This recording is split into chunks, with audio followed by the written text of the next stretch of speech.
अस्सलाम वालेकुम वरहमतुल्लाहि वबरकातुहू। जड़ी बूटियाँ और उनके ख़वास के साथ आपका मेज़बान मोहम्मद गयूर हयात हाजिर है।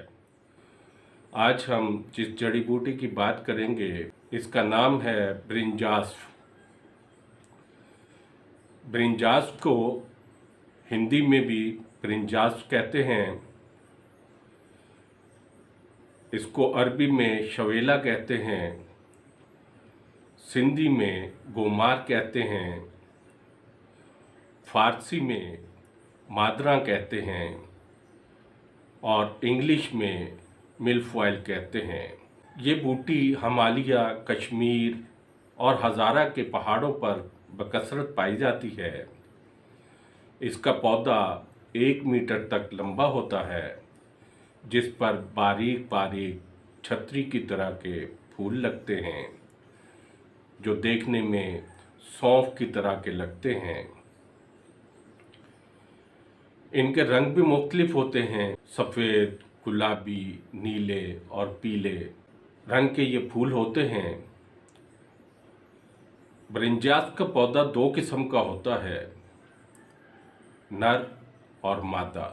मादा को ब्रिंजास्फ कहते हैं और नर को कैसूम कहते हैं। ब्रिंजास्फ छोटा होता है जबकि नर बड़ा होता है।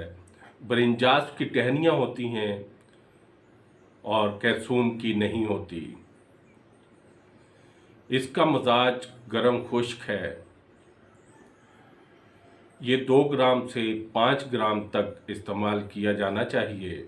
ब्रिंजास्फ का इस्तेमाल वर्म्स, पेशाब और हैज़ की बंदिश के लिए बेहद मुफीद है। मुख्तलिफ किस्म के बुखार, मैदा की सूजन और पेट के कीड़ों के लिए भी बेहद मुफीद है। ब्रिंजास्फ का जो शांदा भी इस्तेमाल किया जा सकता है और इसको फक्की बनाकर यानी सफ़ूफ बनाकर भी इस्तेमाल किया जा सकता है।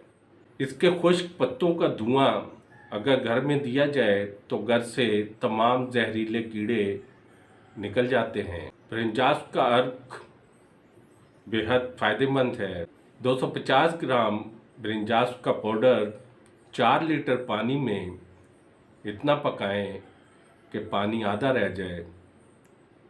उसके बाद इसको कपड़े से छान लें और अर्क को महफूज कर लें। 50 ग्राम से 100 ग्राम तक खुराक रोज़ाना इस्तेमाल करने से सूजन, पलगमी बुखार और जिगर की तमाम तकालीफ में फ़ायदा होगा। इसके साथ ही अपने मेज़बान को इजाज़त दीजिए। अल्लाह हाफ़िज़।